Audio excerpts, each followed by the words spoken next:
সুধী দর্শক মণ্ডলী, আসসালামু আলাইকুম। শুভ সন্ধ্যা। আমন্ত্রণ জানাচ্ছি কারিগর প্রোডাকশনের বিশেষ আয়োজন এক কাপ চায়ে। আমরা প্রবাসী বাংলাদেশিরা আমেরিকাতে আসা শুরু করি মূলত ৮০ কিংবা ৯০ দশকে। তখন কিন্তু আমেরিকাতে আমাদের এই প্রথম প্রজন্মকে জীবনযুদ্ধে টিকে থাকার জন্য প্রচুর পরিশ্রম করতে হয়েছে। তাদের হাত ধরেই ধীরে ধীরে আমেরিকাতেই বড় হয়েছে আমাদের পরবর্তী প্রজন্ম, অর্থাৎ আমাদের বর্তমান প্রজন্ম। আমাদের এই বর্তমান প্রজন্ম নিজ যোগ্যতায় তারা ছড়িয়ে পড়েছে আমেরিকার সকল কর্মক্ষেত্রে। আর এই প্রজন্মের একটি বিশেষ গুণ হচ্ছে তারা একই সাথে দুটি সংস্কৃতিকে ধারণ করে, একটি বাংলাদেশি সংস্কৃতি আর একটি আমেরিকান সংস্কৃতি। শুধু আজ আমাদের স্টুডিওতে আমন্ত্রণ জানিয়েছি আমাদের বর্তমান প্রজন্মের এমনই একজনকে, যার জন্ম এবং বেড়ে ওঠা সবটাই আমেরিকার মাটিতে হলেও শিক্ষা ও সংস্কৃতির মতো সকল গুরুত্বপূর্ণ বিষয়গুলোতেই আছে বাংলাদেশের শক্ত ছোঁয়া। সে আর কেউ না, আমাদের ভীষণ আদরের আজমিনা উদ্দিন। আজমিনা, কেমন আছো? আসসালামু আলাইকুম। আমি ভালো আছি। তোমাকে কারিগরের এক কাপ চায়ে স্বাগতম। আমি জানি তুমি পড়াশোনাতে অনেক ব্যস্ত, তারপরেও তুমি আমাদের সময় দিয়েছো, সেজন্য তোমাকে অনেক অনেক ধন্যবাদ। ধন্যবাদ for having me here. Thank you. তোমাকে ধন্যবাদ। তো আসলে যে প্রশ্নটি দিয়ে শুরু করতে চাচ্ছি সেটি হচ্ছে, তুমি তোমার সম্পর্কে, তোমার পরিবার সম্পর্কে যদি আমাদের দর্শকদের কিছু বলতে। আচ্ছা, আমার নাম আজমিনা উদ্দিন। আমি born and raised in Florida. আমি এখন মাস্টার্সের উপরে বায়োমেডিক্যাল সায়েন্সে পড়তেছি in Barry University. Last year আমি UCF থেকে undergraduate bachelor's করছি in health sciences and minoring in health service administration. আমার বাবা হলো জামাল উদ্দিন আর আমার মা হলো সোনিয়া উদ্দিন। আমার একটা ভাই আছে নেম ফারহান উদ্দিন আর আমরা থাকি পাম সিটিতে। অনেক ধন্যবাদ। তো তুমি বলছিলে তুমি বেরি ইউনিভার্সিটিতে পড়াশোনা করছো, তো ভবিষ্যতে আসলে তুমি তোমাকে কি হিসাবে দেখতে চাও? ইনশাল্লাহ আমি entrepreneur হইতে চাই। I want to own my own business or practice, have a company and give back to the community. Oh, that's great. তুমি তো জন্মসূত্রে বাংলাদেশি আমেরিকান, এবং শুরুতেই আমি সবাইকে, আমাদের দর্শকদেরকে বলছিলাম যে আমাদের বর্তমান প্রজন্ম, তোমরা যারা আছো, তারা একই সাথে দুটো কালচার তোমরা ধারণ করো, তো ফলো করো। অর্থাৎ তোমরা বাংলাদেশের সব কালচারটাকেও ফলো করো, অ্যাট দ্য সেম টাইম আমেরিকাতে থেকে আমেরিকান কালচারটাকেও তোমরা ফলো করো। তো এই দুটো কালচার একসাথে ফলো করার সময় তোমার কি মনে হয়, is there any conflict you find কখনো? So yes, I did find a conflict between following the American and Bangladeshi culture. আমি যখন ছোট ছিলাম and স্কুলে যেতাম, I would spend 7 to 8 plus hours at an American setting school, surrounded by Americans from all cultures and backgrounds. When you spend majority of your day outside of the Bengali household and studying American and English literature, it can be hard to stay connected to the Bangladeshi culture. But to be able to still stay connected to the Bangladeshi culture, I was still exposed to the delicious foods, beautiful language of Bangla, and the Bengali music. I had the opportunity to attend Bangladeshi melas like Poila Boishak and Boshanto Mela, and also participated in these festivals by performing and singing Bangla songs and being active in the Bangladeshi culture. I was even featured in our local Bengali newspaper here in Florida a few times for singing Bangla songs at these melas at a young age. I was able to balance both cultures and overcome any sort of conflict in that way. Being able to be a part of these festivities and melas makes me feel very welcomed in this community and not feel like an outsider. And seeing everyone having fun and celebrating this culture makes me want to be more involved in the Bangladeshi culture. Oh, that's great. তো আমরা যারা বাবা মারা বর্তমানে আমেরিকাতে আছি, তোমাদের মতো সন্তানদের আমরা বড় করছি, গাইড করছি, তো আমরা কিন্তু সবাই বাংলাদেশে বড় হয়েছি। তো বাংলাদেশে পড়াশোনা করেছি। আমাদের বাবার মারা যারা ছিলেন তারা সম্পূর্ণ বাংলাদেশের কালচার ফলো করে আমাদের বড় করেছে। তো আমরা যখন বাংলাদেশি কালচার থেকে আমেরিকাতে এসে তোমাদেরকে যারা আমরা গাইড করছি, তোমরা আমাদের গাইডেন্সে বড় হচ্ছ, তোমার কি মনে হয় যে আমরা তোমাদেরকে অনেক সময় অনেক ধরনের কাজ করতে বলি, অনেক কিছু আমরা তোমার করতে নিষেধ করি। এই জিনিসগুলো তোমাদের বয়সে যারা আছে তারা আসলে কিভাবে নেও তোমরা? হ্যাঁ, আমি স্পেসিফিক্যালি তোমার কথা বলছি না, মানে আমি ওভারঅল তোমার বয়সে যারা আছে বর্তমান প্রজন্মে তারা আসলে এটাকে কিভাবে নেয়? পজিটিভলি নাও নাকি ইউ হ্যাভ সাম রিজার্ভেশন? আমি যেটা মনে করি is the relationship between parents and children it differs from family to family. Every family has a different family dynamic. So with that being said, the relationship our previous generation had is not the same as the relationship that we have with our parents now.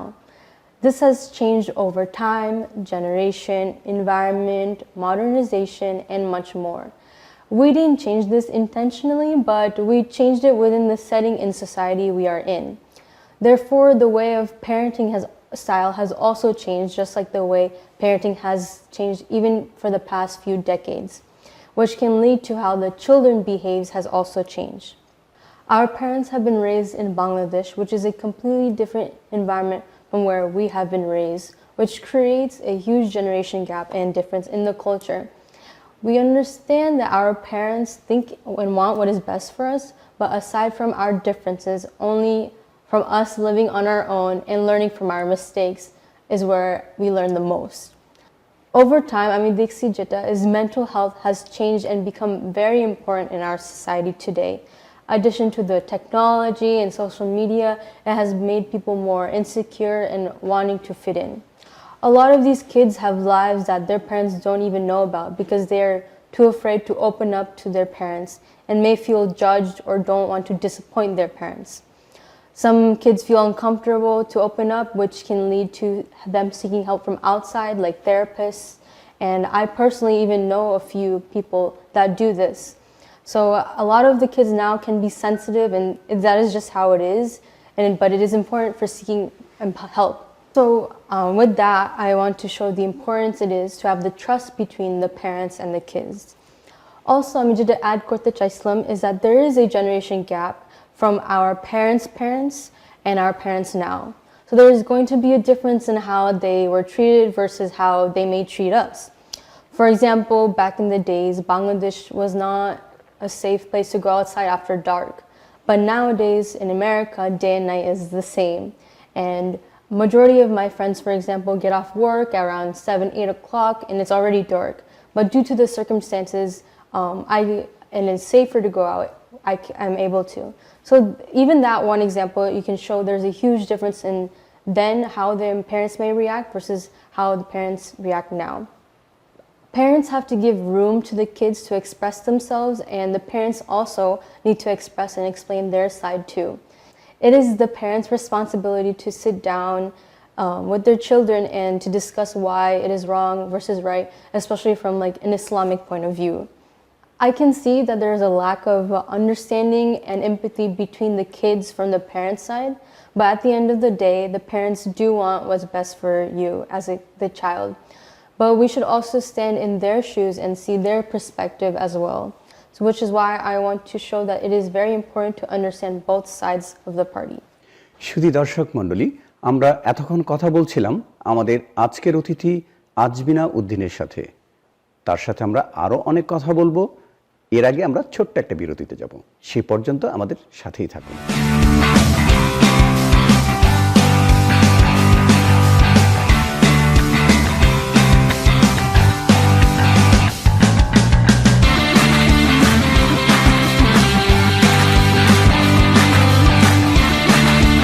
আপনার গাড়ির maintenance ও রিপেয়ারের জন্য নির্ভরযোগ্য প্রতিষ্ঠান top gear auto, 3593 south military trail, Lake Worth, Florida. সুধী মণ্ডলী, বিরতির পর আবার ফিরে এলাম আমাদের আজকের অতিথির কাছে।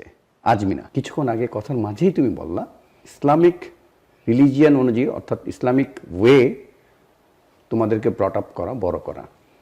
তো তোমার সম্পর্কে আমি যতটুকু জানি, তুমি আমেরিকাতে জন্ম হলেও তুমি একজন মুসলিম মেয়ে হিসেবে ধর্মীয় শিক্ষায় তুমি সুশিক্ষিতা।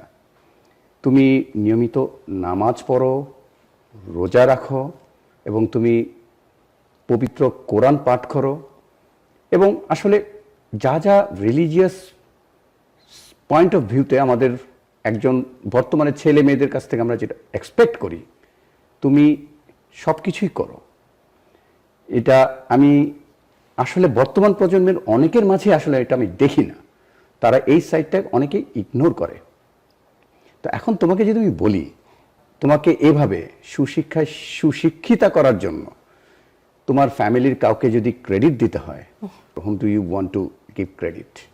So both my parents played a huge role in my upbringing about Islam, but আমার majority of the credit I want to give to my ammu.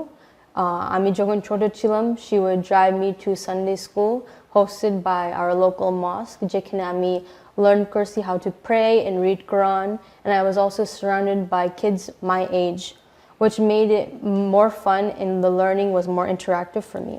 On top of all that, আমার একটা private Quran teacher ছিল, যেখানে আমি Arabic পড়তে শিখছি and learning the meaning of the Quran. And alhamdulillah, আমি আর Quran খতম করছি একবার, and I plan to continue learn more about the Islam religion. অনেক ধন্যবাদ তুমি এই কথাগুলো বলার জন্য। তোমরা ভবিষ্যতে আমাদের পরবর্তী যে প্রজন্ম আসবে তাদেরকেও তোমরা এরকম ধর্মীয় শিক্ষায় সুশিক্ষিত করে তুলতে পারবে। তুমি কি বাংলাদেশে বেড়াতে যাও? হ্যাঁ, যাই। যখন তুমি বাংলাদেশে বেড়াতে যাও, আমাদের দেশের কোন কোন জিনিসগুলো তোমার খুব ভালো লাগে? আমার আসলে অনেক পছন্দ করি বাংলাদেশে যেতে।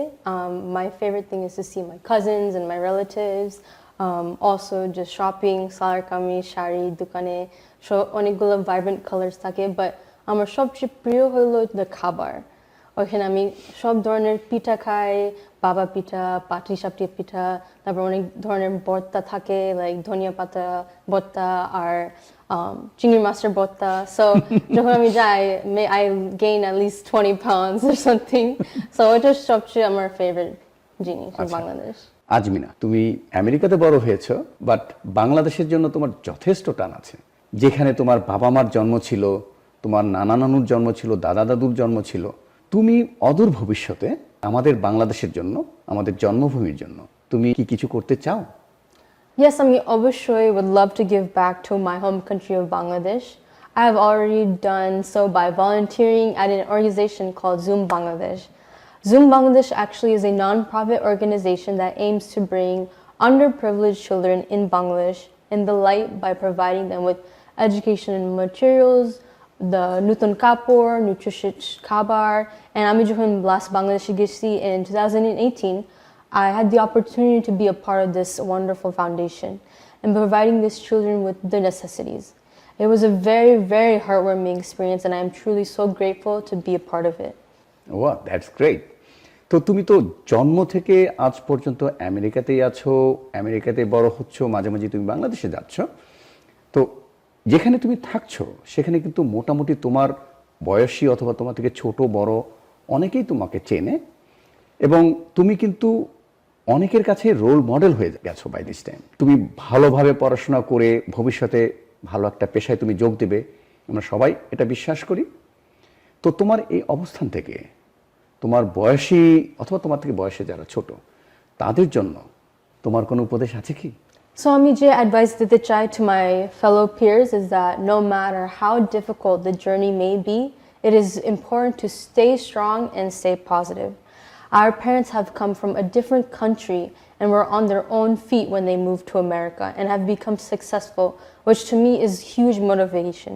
And I look at my abbu, my ammu, all the aunties and uncles in the Bengali community as role models. We fortunately have the support of our parents and society here and are surrounded by so much opportunities to succeed and do well. I advise you to take advantage of these opportunities and not to be afraid to ask for help and make connections to make your journey easier. I pray all my peers succeed and achieve their goals. ধন্যবাদ আজমিনা আমাদের সময় দেওয়ার জন্য। আসলে আমরা বাংলাদেশি হিসেবে তোমার মতো আমাদের বর্তমান প্রজন্মকে নিয়ে গর্ব করতে পারি। আমাদের কেপিটিভির পক্ষ থেকে তোমার জন্য ছোট্ট একটি উপহার। Thank you. আমি ধন্যবাদ জানাতে চাই কেপিটিভিকে আমাকে সুযোগ দেওয়ার জন্য, আজকে কথা বলার জন্য। It was an honour. Thank you. তোমাকেও ধন্যবাদ। শুধু দর্শক মণ্ডলী, আমরা আমাদের আজকের অনুষ্ঠানের শেষ পর্যায়ে চলে এসেছি। আমরা আজ চায়ের ফাঁকে কথা বলছিলাম আমেরিকাতে বেড়ে ওঠা এ প্রজন্মের একজনের সাথে। আমরা দেখলাম সময়ের সাথে সাথে আমাদের অভিভাবকদেরও পুরনো কালচারটাকে আপডেট করে নতুন কালচার অনুযায়ী সন্তানদের নিকট প্রত্যাশা করাটাই শ্রেয়। এছাড়া পরিবারের থেকে সুশিক্ষা থাকলে পৃথিবীর যে কোনো পরিবেশে থেকেও সুশিক্ষায় শিক্ষিত হওয়া সম্ভব। আজ এ পর্যন্তই। আবার দেখা হবে আপনাদের সাথে আগামী এপিসোডে নতুন কোনো অতিথির সাথে। সে পর্যন্ত ভালো থাকুন, সুস্থ থাকুন এবং কেপিটিভি 24-এর সঙ্গেই থাকুন। আল্লাহ হাফেজ।